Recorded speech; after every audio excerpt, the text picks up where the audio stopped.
പറയാതെ ബാക്കി വച്ച പ്രണയം. തോടിനു കുറുകെ പഴയൊരു മരപ്പാലമുള്ള ചെറിയൊരു ഗ്രാമം. അവിടെയായിരുന്നു നന്ദുവിൻ്റെയും മീനയുടെയും വീടുകൾ. കുട്ടിക്കാലം മുതലേ അവർ ഒരുമിച്ചാണ് വളർന്നത്.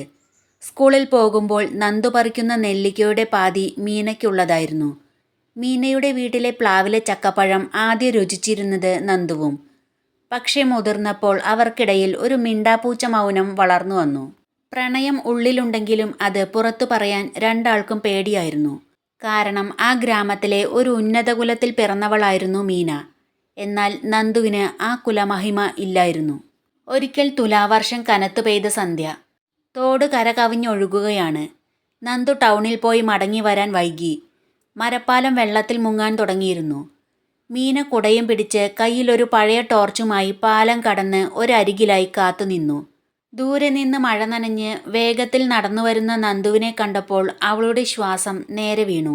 പാലത്തിനടുത്ത് നിന്നിരുന്ന മീന കുതിച്ചൊഴുകുന്ന വെള്ളം കണ്ട് ഭയന്നു നിൽക്കുകയായിരുന്നു.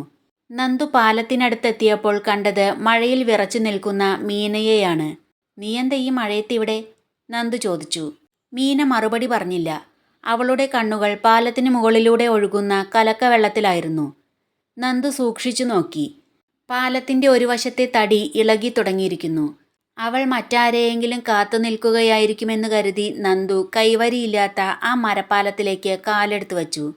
തന്നെ കൂട്ടാതെ നടന്നു നീങ്ങിയ നന്ദുവിനോട് മീനയ്ക്ക് ചെറിയൊരു നീരസം തോന്നി. "നന്ദു, സൂക്ഷിച്ച്, വെള്ളം വല്ലാതെ കൂടുന്നുണ്ട്," മീന വിളിച്ചു പറഞ്ഞു. അവളുടെ ശബ്ദം മഴയുടെ ഇരമ്പലിൽ മുങ്ങിപ്പോയി.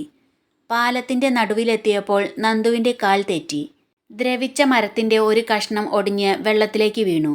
നന്ദു സമനില തെറ്റി താഴേക്ക് വീഴാൻ ആഞ്ഞതും മീന തൻ്റെ കൂടെ ദൂരേക്കെറിഞ്ഞ് വേഗത്തിൽ പാലത്തിൻ്റെ അറ്റത്തേക്ക് നീങ്ങി തൻ്റെ കയ്യിലുണ്ടായിരുന്ന ടോർച്ച് താഴെയിട്ട് നന്ദുവിൻ്റെ കൈകളിൽ ബലമായി പിടിച്ചു. "സൂക്ഷിച്ചു പിടിക്ക്." അവളുടെ വിരലുകൾ അവൻ്റെ കൈകളിൽ മുറുകി. ആ നിമിഷം ആർത്തലച്ച് പെയ്യുന്ന മഴയ്ക്കും കുതിച്ചൊഴുകുന്ന തോടിനും നടുവിൽ അവർ പരസ്പരം നോക്കി. വർഷങ്ങളായി മനസ്സിൽ കൊണ്ടു നടന്ന ആ മിണ്ടാപ്പൂച്ച മൗനം ആ ഒരൊറ്റ സ്പർശത്തിൽ അലിഞ്ഞുപോയി. ആ സ്പർശത്തിന് ഒരു പ്രത്യേക ഊഷ്മളതയുണ്ടായിരുന്നു. ഒഴുക്കിൻ്റെ ഇരമ്പലിനേക്കാൾ വേഗത്തിൽ തങ്ങളുടെ ഹൃദയമിടിക്കുന്നത് അവർ രണ്ടുപേരും അറിഞ്ഞു. ഭയം പ്രണയത്തിനു വഴിമാറി. ഇരുവരും ഒരുവിധം പ്രയാസപ്പെട്ട് കരയിലേക്ക് കയറി. അവർ അല്പനേരം ഒന്നും മിണ്ടാതെ നിന്നു. മഴയുടെ തണുപ്പിലും മീനയുടെ കൈകൾക്ക് നല്ല ചൂടായിരുന്നു. "എനിക്ക് വേണ്ടിയായിരുന്നോ ഈ കാത്തുനിൽപ്പ്?" നന്ദു മെല്ലെ ചോദിച്ചു. മീന തല താഴ്ത്തി നിന്നു. അപ്പോഴും നന്ദുവിൻ്റെ കൈകൾ അവളുടെ കൈകൾക്കുള്ളിലായിരുന്നു. "ഞാൻ വരാൻ വൈകിയപ്പോൾ മീനയ്ക്ക് പേടിയായോ?" അവൻ മൃദുവായി ചോദിച്ചു.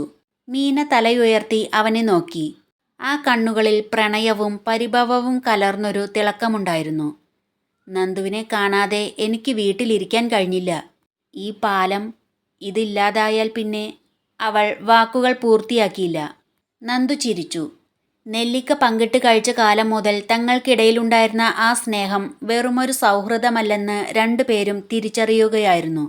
"ഈ പാലം പോയാലും ഞാൻ വരും മീനെ. നിനക്ക് വേണ്ടി പുഴ നീന്തിക്കടന്നെങ്കിലും വരും." നന്ദുവിൻ്റെ വാക്കുകൾ മഴയുടെ ശബ്ദത്തേക്കാൾ ഉറപ്പുള്ളതായിരുന്നു.